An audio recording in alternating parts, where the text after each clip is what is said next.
پھر مجھے کربلا یاد آ گیا کہ یہی مہینہ تھا، 10 محرم تھی اور جمعے کا دن تھا اور نماز کا وقت داخل ہوا، تو امام علی مقام نے اپنے لشکر کے سردار زہیر سے فرمایا ان سے کہو جنگ بند کریں یا تھوڑی دیر کے لیے رک جائیں، میں نماز پڑھ لوں، ہمیں نماز پڑھنے دیں۔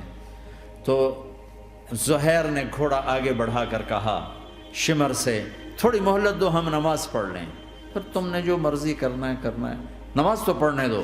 شمر نے کہا ہم نماز نہیں پڑھنے دیں گے۔ ایک اور کوفی کھڑا تھا، اس کا نام حسین بن نمیر، انہوں نے کہا تمہاری نماز ہوتی ہی نہیں۔ انہوں نے کہا لعنت ہے تم پر، جس گھر کی طفیل نماز ملی ان کی نہیں ہوتی۔ پھر انہوں نے واپس آ کر عرض کی حضور وہ نماز پڑھنے کے لیے جنگ نہیں روکیں گے۔ کہا اچھا پھر ہم نماز تو نہیں چھوڑ سکتے۔ میرے رب کی قسم اگر حسین نماز نہ پڑھتے تو انہیں کوئی فرق نہ پڑتا، لیکن ایک فرق پڑتا کہ پھر پیغام ادھورا جاتا، میسج ادھورا جاتا، اور میسج یہ دینا تھا کہ زیر خنجر بھی یہ پیغام سنایا ہم نے کہ ہم نے تلوار کی دھاروں کے نیچے بھی سر جھکانا ہے، اور ہم نے تڑپتے جسموں کے ساتھ بھی سجدہ کرنا ہے، اور ہم نے زخمی جسموں کے ساتھ بھی اللہ کے سامنے رکوع کرنا ہے، اور ہم نے خون آلود جسموں کے ساتھ بھی رب کے سامنے کھڑے ہو کے آنے والی نسلوں کو پیغام دینا ہے کہ نماز وہ ہے جسے اس وقت میں بھی نہیں چھوڑا جا سکتا، تاکہ کوئی یہ کہہ نہ سکے میں کیسے پڑھتا، میری جاب تھی میں کیسے پڑھتا، میری آنکھ نہیں کھلتی میں کیسے پڑھتا، میری عادت نہیں۔ اللہ کی قسم یہ جنتی نہیں تھے، جنت کے سردار تھے، صرف جنتی نہیں تھے، جنت کے سردار تھے، صرف جنتی نہیں جنت کے سردار۔ اور یہ سرداری کب ملی؟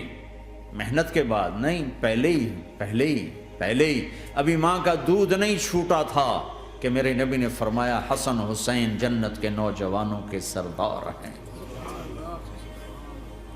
اور ایسا پیار تھا کہ دونوں کو عرب سردار بچہ اٹھانا اپنی ذلت سمجھتے تھے، بچے نہیں اٹھاتے تھے، سب کے سامنے پیار نہیں کرتے تھے، لیکن آپ حسن حسین کو یہاں اٹھاتے، پھر یہاں ہی نہیں اٹھاتے تھے، یہاں کندھوں پہ بٹھاتے، یہاں۔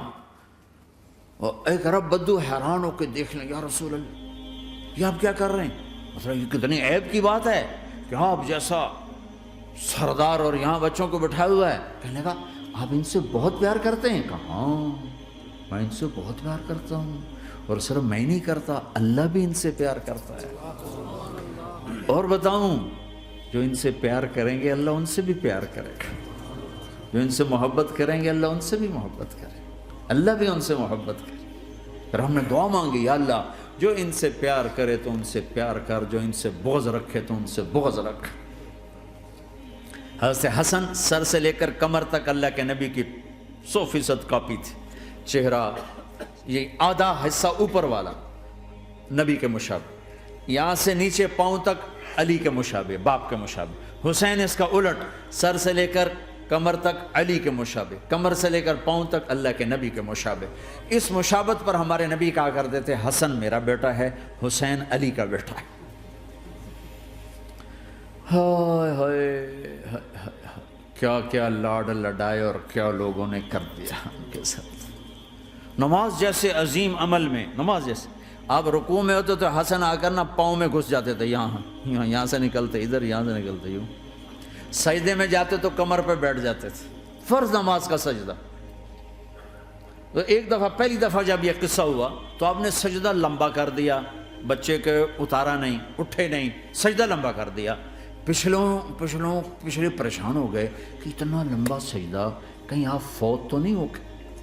تو جو پہلی صف میں تھے نا انہوں نے یوں کر کے دیکھا، چکر کی وہ دیکھا تو حسن کمر پہ چڑھے ہوئے، تو قریب ایک آدمی نے آگے ہاتھ بڑھا کے کھینچنا چاہا، تو آپ نے یہاں سے دیکھا ہاتھ آ رہا ہے، تو آپ نے اپنے ہاتھ سے یوں اشارہ، نماز میں یوں اشارہ کیا کہ میرے بچے کو نہ چڑھو۔ جب حسن خود اترے پھر آپ سجدے سے اٹھے۔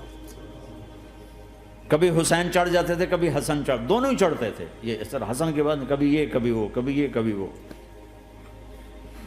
اور آپ حسن کو جب چھوٹے تھے زیادہ حسن، تو آپ حسن کو یوں زبان دکھاتے، اتنا بڑا عظیم نبی کیا ہو رہا ہے، تو وہ زبان، آپ کی زبان بڑی سرخ خوبصورت تو وہ بچہ سمجھتا شاید یہ کوئی کھانے کی چیز ہے، تو آگے یوں ہاتھ مارتا ہے، پکڑنے کے لیے ہاتھ مارتا، پھر وہ بیٹھ جاتے، پھر آپ کہتے ہیں یہ میرا نبی گھر کی زندگی بتا رہا ہے۔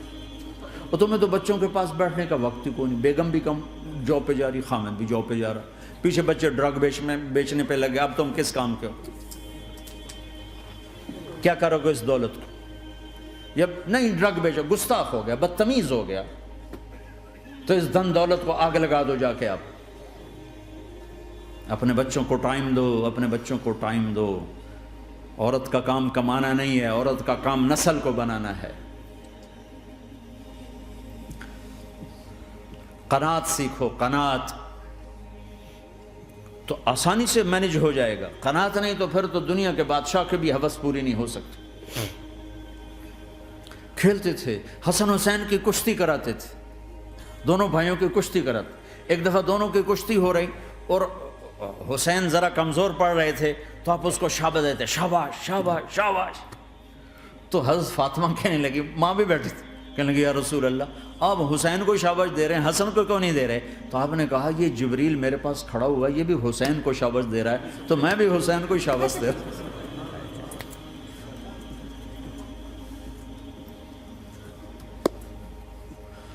ایسی ہستیاں، لیکن ایک سبق ہے، یہ ہونا چاہیے تھا تاکہ امت کو پتہ چلے کہ دین کتنی قیمتی چیز ہے۔ وہ جی اللہ بڑا غفور الرحیم ہے، میں نہ ہمیں ڈرایا کرو۔ ہاں اللہ بڑا غفور الرحیم ہے، لیکن اس کا کوئی عدل بھی ہے۔ رات کا شراب پینے والا اور رات کو مصلی پہ رونے والا برابر ہو جائیں گے، تو پھر یزید حسین کو ایک ہی جگہ بٹھا دو، پھر کربلاؤں کے لیے رونا چھوڑ دو۔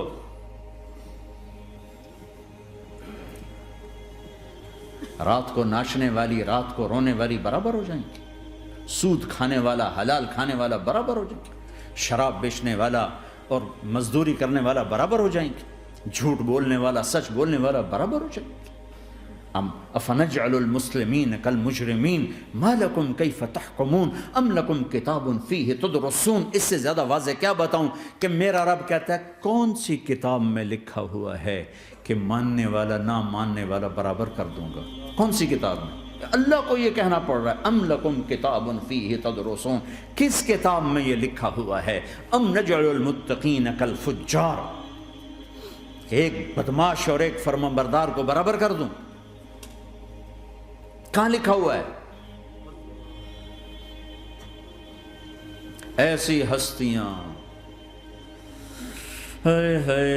جنگ سے پہلے اونگ آ گئی، آنکھ کھلی تو ہنسنے لگے۔ بہن نے پوچھا یہ تو ہنسنے کا موقع نہیں، کیوں ہنسے ہو؟ زینب کہا بہن اللہ کے نبی خواب میں آئے، فرما رہے ہیں بیٹا میں لینے آ چکا ہوں، تو اب نہ پڑھے نماز، اب کیا مسئلہ ہے؟ جنت کے لیے تو کرنا ہے سب، یہ جنت کے لیے تو کر رہے، اللہ کے لیے تو کر رہے کہ زر دادن و جان دادن نہ آئے از لذت دیدارش، خسرو چتواں گفتن سر دادن و جان دادن نہ دیدہ رخ یارے۔ اس اللہ کے لیے تو سر کٹا رہے ہیں، تو وہ تو راضی ہو چکا ہے، نبی آ چکا ہے، آؤ بیٹا میں لینے آ چکا ہوں، تو اب نہ پڑھیں نماز؟ نہیں نہیں، برمنگم والوں کو کون بتائے گا کہ نماز کیسی چیز ہے؟ انہوں نے کہا جی وہ نہیں جنگ روک کرے گا، پھر چلو نماز پڑھو، نماز تو نہیں چھوڑی جا سکتی۔ آدھوں کو روک دیا تم جنگ کرو، آدھوں سے کہا تم نماز پڑھو، آدھوں نے نماز پڑھی، آدھوں نے جنگ کی۔ پھر جنہوں نے نماز پڑھی انہوں نے کہا تم آگے بڑھ جاؤ، ان سے کہا تم جا کے پیچھے اللہ کے بارگاہ میں سجدہ کرو۔ 1400 سال کی تاریخ میں ایسے نمازی میری نظروں سے نہیں گزرے، اور ایسی نماز نہیں پڑھی گئی نبی کے زمانے کے بعد۔ آپ نے بھی صلاۃ خوف ایک پڑھی تھی، وہ نبی تو نبی ہوتا ہے، اور کیا ان کا حال تھا، خون و خون، اپنے خون سے وضو کیے یا کربلا کی مٹی سے تیمم کیے؟ جب سجدوں میں سر رکھ کے سبحان ربی الاعلی کہا ہوگا تو دھرتی میں کیا ہلچل مچی ہوگی۔ نماز نہ چھوڑا، نماز نہ چھوڑنا، کوئی عورت نہ کوئی مرد، نماز نہ چھوٹے۔